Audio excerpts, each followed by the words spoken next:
अब ये चेक उनके मुंह पे ही फाड़ के फेंक गए।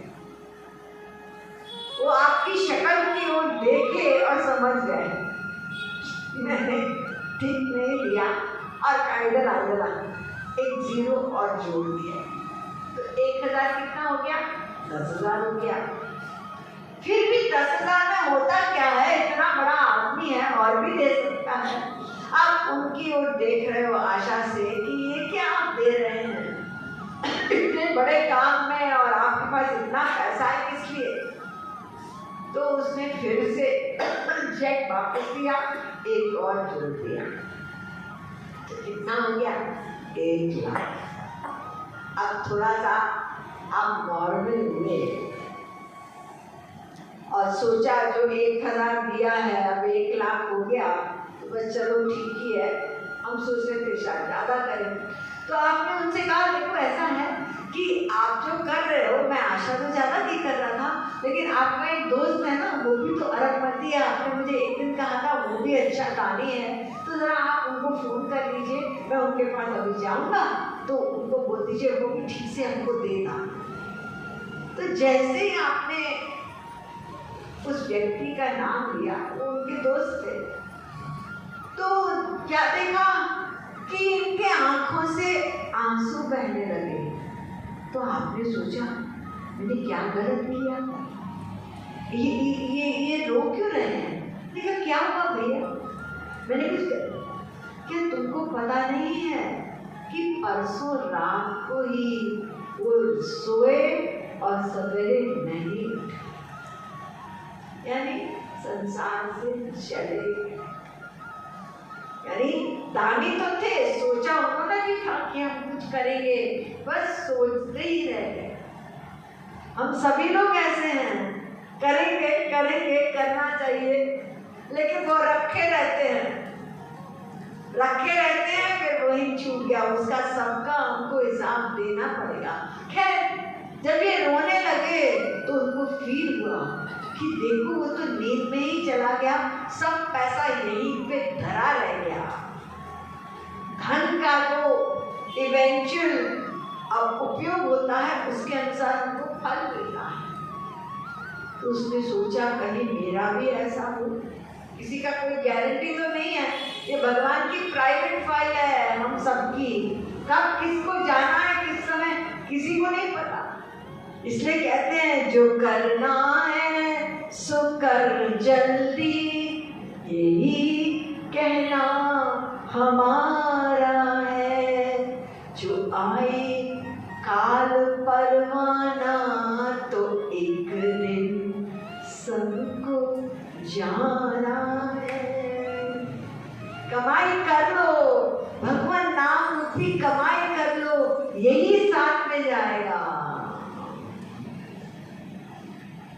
संग जाए हरि भजना, जो कुछ दान किया उसके अनुसार फल मिलेगा। तो सेठ जी ने जब सोचा कि वो तो बेचारा ऐसे ही चला गया, ना चेक दे दो, और चेक वापस लेकर के और 1 लाख के आगे उसने 2 0 और जोड़े, यानी 1 करोड़ कर दिया उसने। आप देखिए चेक का कागज तो वही था और आंख भी उसकी वही थी, लेकिन मूल्य, अब उसको वो कागज देखकर कितनी खुशी हो रही है।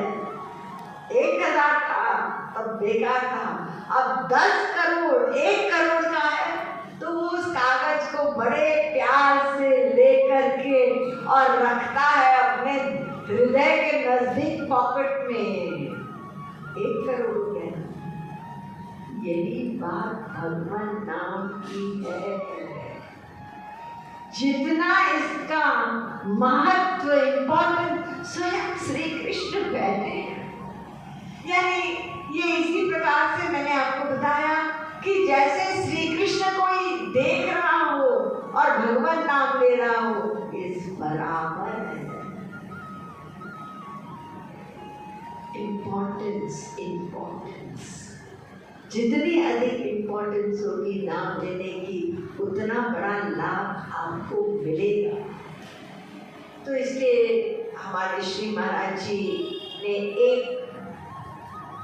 बहुत इम्पोर्टेंट साधन सबको बताया भगवान नाम के साथ कि रूप ध्यान करो, रूप ध्यान। जिसका नाम ले रहे हो उसको सामने पहले खड़ा। आपको जैसा रूप चाहिए, जैसा श्रृंगार चाहिए, उसमें आप फ्री, उसमें कोई नियम नहीं है, लेकिन उनको सामने खड़ा करो। आप संकीर्तन कर रहे हैं और संकीर्तन करते करते जब आप नाम ले रहे हो पहले उनको खड़ा करो। वो देखो हमारे मोर मुकुटी और त्रिभंगी लाल और हाथ में मुरली लिए हुए और मस्तानी चाल से चले आ रहे हैं। और वो देखो उनका पीला पीला पीतांबर किस प्रकार से उस लहरा रहा है और वो हमारी ओर ही आ रहे हैं। और मंद मंद उनके मुंह पे मुस्कान है। मैंने उनको बुलाया ना, देखिए जैसे ही हम बुलाते हैं वो सुनते हैं। अरे वो हृदय में बैठे हैं, सुनेंगे, अंदर ही तो बैठे हैं और सर्वव्यापक है तो भी सुनेंगे और नाम में ही तो बैठे हैं। उनको तो कहीं आना जाना नहीं है। संसारी नाम में वो व्यक्ति नहीं बैठा है। अगर नीचे सड़क पे कोई है, आपका बेटा हो, कोई भी भाई हो, अचानक आपकी तबीयत खराब हो रही है, आप बुला रहे हो कि वो मेरी दवा रखी है गाड़ी में ला के दो, वो सुन ही नहीं रहा क्योंकि नाम पे व्याप्त नहीं है। लेकिन भगवान अपने नाम पे व्याप्त। ये किसने बुलाया? रोज बुलाते हैं लोग और अधिकतर जो बुलाते हैं उनके पास लिस्ट होती है, ये मेरा ये काम कर दो, ये मेरे डॉक्टर के पास जाऊंगी तो हमारी हेल्थ ठीक हो जाए, हमको नौकरी अच्छी मिल जाए, मेरे बेटी की शादी नहीं हो रही है, जरा ये भी काम, यानी एक लिस्ट लेके जाते हैं। भगवान कहते हैं अच्छा बुलाया इसने, क्यों बुलाया? तमाम काम है इसके पास इसलिए बुलाया। और जिसने कहा मुझे कुछ नहीं चाहिए, मुझे आप चाहिए, आपका प्रेम चाहिए, फिर भगवान को सिर्फ पुकारना पड़ता है। आज ये वाली पुकार तो कुछ अलग ही है, मुझे बुला रहे। संसार में भी आपको अच्छा नहीं लगता जब आपको पता चलता है कि ये मतलब से कुछ मेरे से बात कर रहा है, होता है ना अपने काम के लिए। तो हर समय हम भगवान को, अरे मांगना है तो भगवान को स्वयं मांग लो ना, तो फिर सब कुछ अपने आप मिल जाएगा। ये क्या हम संसार मांग रहे हैं? अनंत जन्म संसार मिल चुका हमको, वैसे ही अतृप्त है, अशांत है, दुखी है। तो रूप ध्यान करते हुए लोग एकदम सामने आ गए हमारे और हम दौड़कर उनके चरणों से लिपट गए।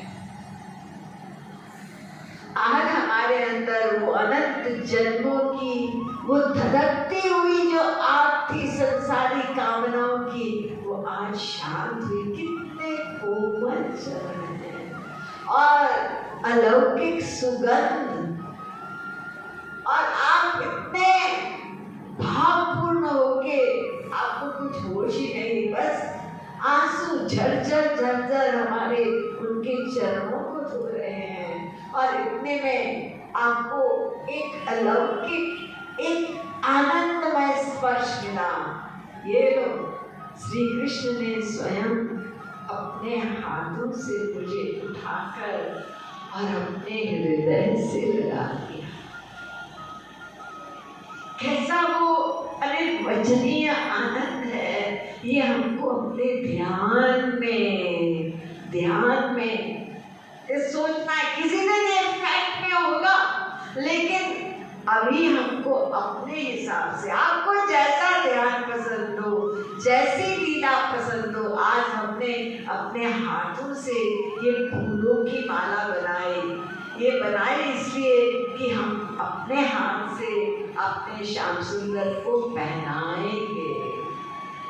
या आप कुछ खाने के लिए बना रहे हैं, आज हम ये बना रहे हैं श्री कृष्ण के हर चीज श्री कृष्ण को अर्पित करके करो, वही भक्ति हो गई।